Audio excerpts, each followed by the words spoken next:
Assalamualaikum warahmatullahi wabarakatuh. Teman-teman semua, terima kasih sudah mengklik video ini dan semoga semua dalam kondisi yang sehat walafiat dan makin dipermudah segala urusan serta dilimpahkan terus rezekinya. Tidak lupa kita berdoa semoga kita semua dilindungi Allah SWT dimanapun kita semua berada. Amin ya rabbal alamin.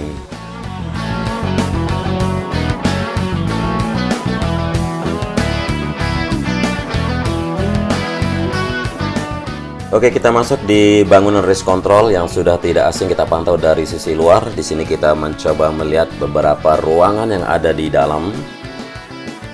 Ya, jadi di sini ada banyak sekali ruangan atau kamar-kamar akan menjadi office atau kantor-kantor. Di antaranya nanti ada kantor sebagai race atau event management committee, kemudian ada event untuk komite sekretaris, lalu ada ruangan untuk FIM safety officer.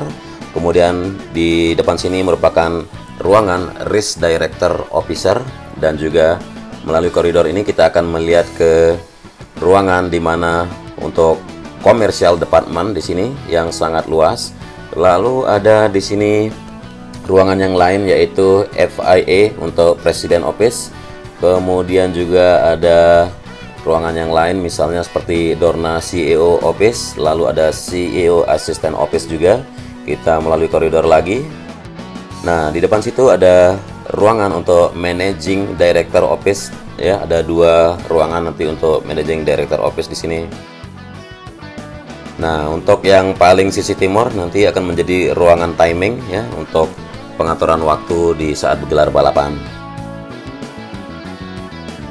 Ya, selain itu juga ada ruangan di sini yang sangat besar sebagai meeting room kita bilang. Nah, selain itu ada ruangan untuk IRTA, kemudian ada ruangan untuk FAM, oh ya udah kita bahas, dan ruangan untuk Dorna sendiri.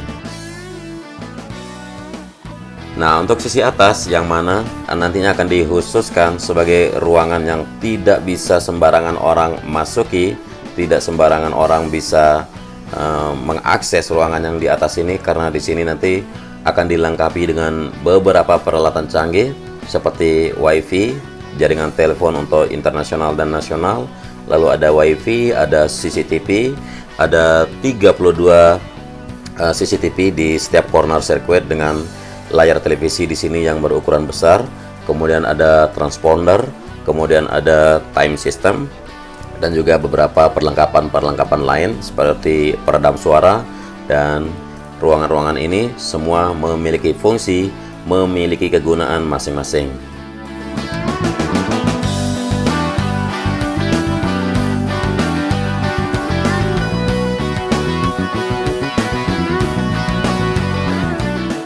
Nah, jadi sebelum dipersiapkan ruangan ini dengan perlengkapannya dan progres yang bisa kita lihat saat ini masih melakukan finishing, yaitu pemasangan atap-atap plafon, kemudian instalasi listrik dan sebagainya.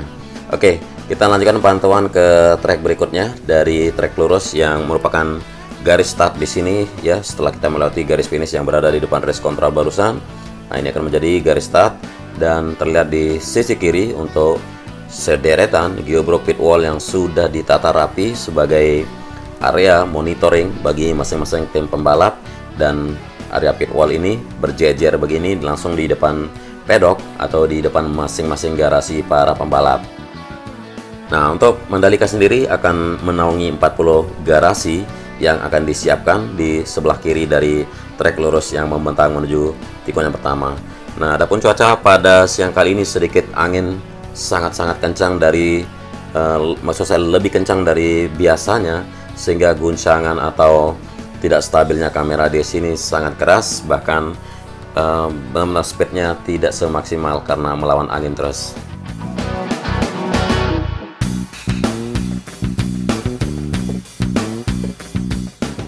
Ya, kita berada di sisi pojok sebelah kiri dari tikungan yang pertama di area hilltop view yang sudah tidak asing lagi, atau ini merupakan area di mana untuk melakukan observasi atau observation dock kita bilang. Nah, di sini pembangunan atau progres yang bisa kita pantau adalah masih pengecoran sisi atap yang berupa balai lumbung diselesaikan.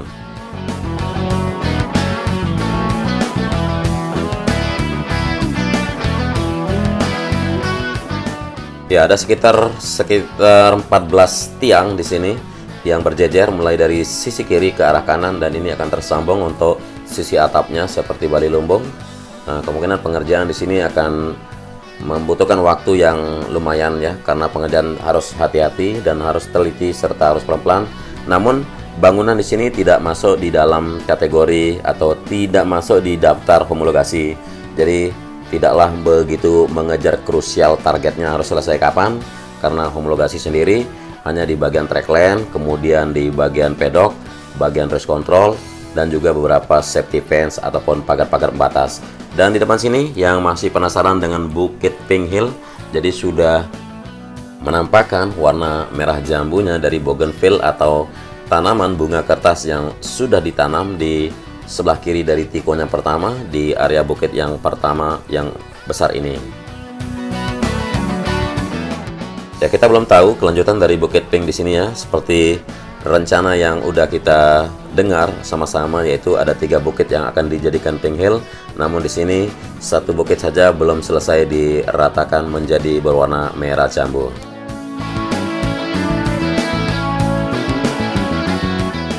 Kita kembali ke trek utama atau trackland di tikungan yang pertama. Sudah terlihat rapi dan selesainya pengaspalan baik itu di trackland maupun run off aspal yang ada di tikungan yang pertama ini. Kemudian pemasangan dari garis curve yang membentang dari sepanjang tikungan yang pertama menuju ke tikungan yang kedua di depan sana sudah terlihat tuntas.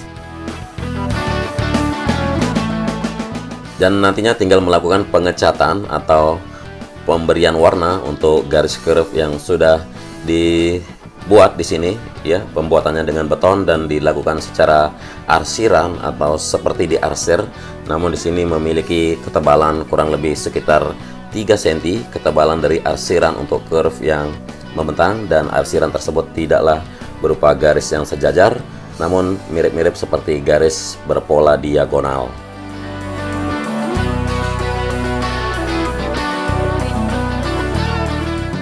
Ya, sejumlah titik dari tikungan yang ketiga menuju tikungan yang kelima masih area gravel bed belum diratakan, kemudian area verge juga masih tersisa sedikit lagi untuk pengaspalannya.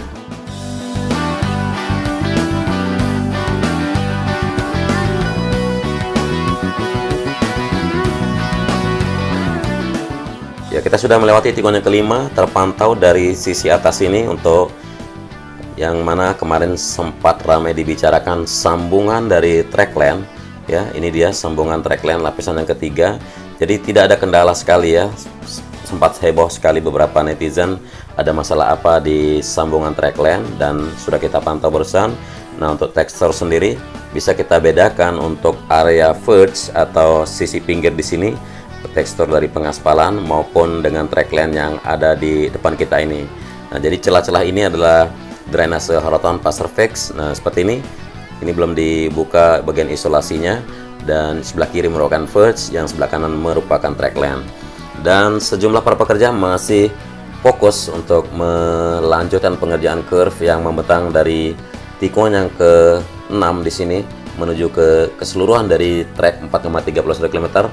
Jadi secara detail dan lebih jelas kita bisa melihat di sini untuk curve yang dibuat dari beton lalu diberikan lapisan semen ya, seperti mulus seperti ini, dan memiliki ketebalan hampir 3 cm dan tidak merata dalam 3 cm tersebut, tapi dibuat seperti arsiran. 1,20 ya. Apanya, Pak? Lebarnya 1,50.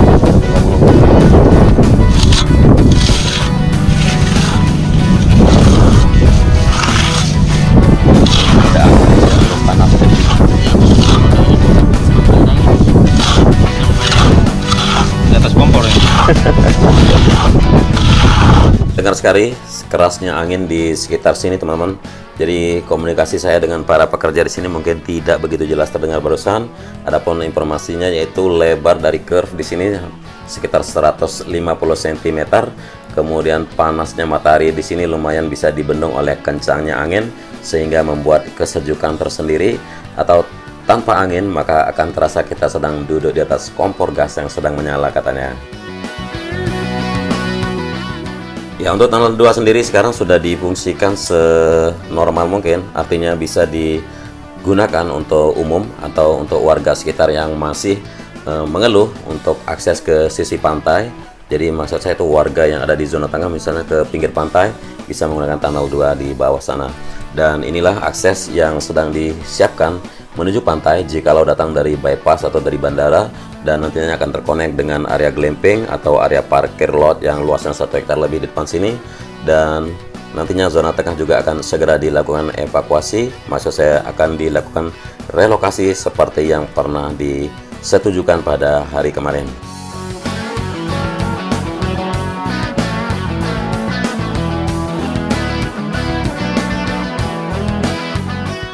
Ya, terpantau alat-alat berat di sini masih standby untuk menyelesaikan pengaspalan di jalur evakuasi yang ada di tikungan ke-9 ini. Ya, kita lanjutkan saja pantauan menuju trek berikutnya. Nah, di sini agak nggak stabil ya untuk kamera udara karena anginnya sangat-sangat kencang, teman-teman.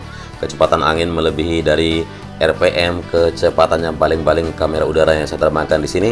Dan di tikungan ke-10 untuk pojok sisi kanan masih persiapan untuk pembangunan atau pembuatan semacam banner yang lumayan besar, atau kita bilang saja berukuran seperti Videotron, yang mana di sini dikhususkan untuk Pertamina. Ya, terlihat jelas untuk lebarnya run of gravel di tikungan ke-10, yang mana di sini ada indikasi kecepatan yang sangat flowing dari tikungan yang ke-5 menuju tikungan yang ke-6, terkonek langsung ke tikungan yang ke-10 sehingga dibuatkan gravel bed atau area run of gravel yang sangat lebar sekitar 180 meter, jarak dari track line menuju ke sisi pojok service road sebelah kiri barusan. Ya, di tikungan ke-11 kita memantau di sini untuk pengerjaan beberapa titik seperti penutupan bak kontrol yang ada di area gravel bed yang segera dilakukan.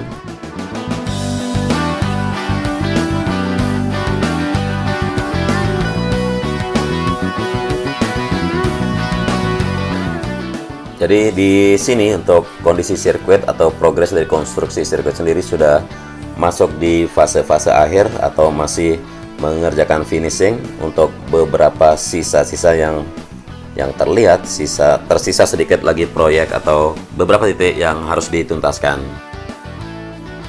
Dan untuk zona tengah sendiri karena tidak masuk dalam daftar homologasi, jadi tidak perlu dikhawatirkan kenapa zona tengah masih kondisinya seperti ini, atau kenapa zona tengah belum dilakukan seperti rapi dan terlihat indah.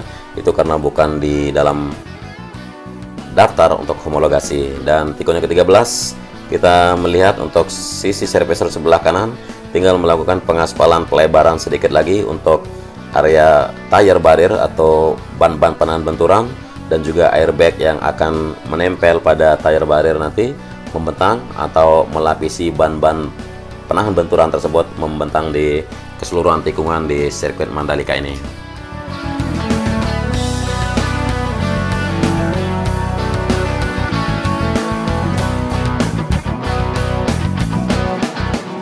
Terlihat di depan sini para pekerja masih melakukan pembersihan atau pencabutan semacam isolasi yang menutupi bagian dari drainase horoton yang sudah dilakukan pengaspalan pada track line maupun runoff aspal. Jadi pencabutan atau pembersihan itu dilakukan sebelum melakukan pembuatan garis curve yang ada di sepanjang sisi yang belum diselesaikan ini.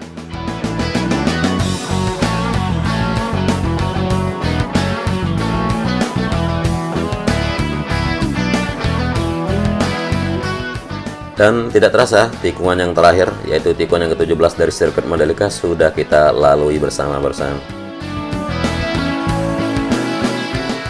Nah, di awal durasi tadi kita sudah melakukan room tour untuk bangunan race control, dan di sini untuk sisi luar seperti apa bisa saya ajak teman-teman melalui pantauan dari visual kamera udara untuk sisi luar seperti dinding-dinding kaca supaya memberikan pencahayaan yang sangat cukup ke dalam ruangan race control di sini.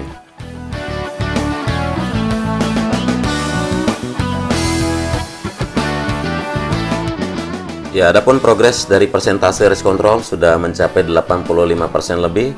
Kemudian di sini tersisa beberapa geobroke pit wall yang tidak perlu diletakkan lagi di samping pit lane, jadi ini akan ditarik keluar atau mungkin akan disediakan di bagian garasi pedok kemungkinan.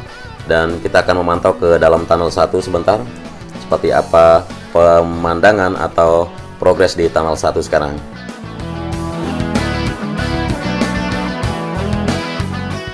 Ya, lampu-lampu sudah terinstall dan menyala seperti terlihat di atas sini, jadi tidak dikhawatirkan buat warga yang mau melintas di malam hari di bawah tunnel. Kemudian progres di zona tengah sedang melakukan prime coat untuk melanjutkan pengaspalan lapisan yang kedua atau AC binder.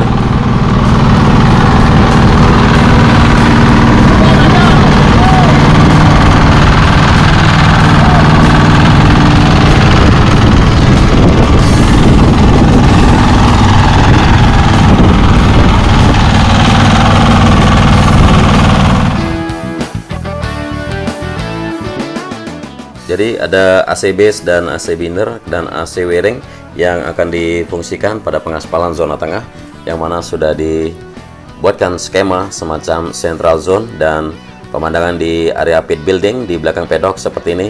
Masih tersisa sedikit lagi untuk pengecoran dan pembetonan, sehingga nanti bangunan-bangunan modular tersebut bisa didatangkan dan homologasi bisa dilakukan. Namun untuk pit building di sini tidak masuk dalam daftar homologasi, sehingga yang dihomologasi pertama adalah bagian track line, bagian pagar pembatas, lalu bagian pedok, dan juga bagian race control. Itu saja bersama medical center.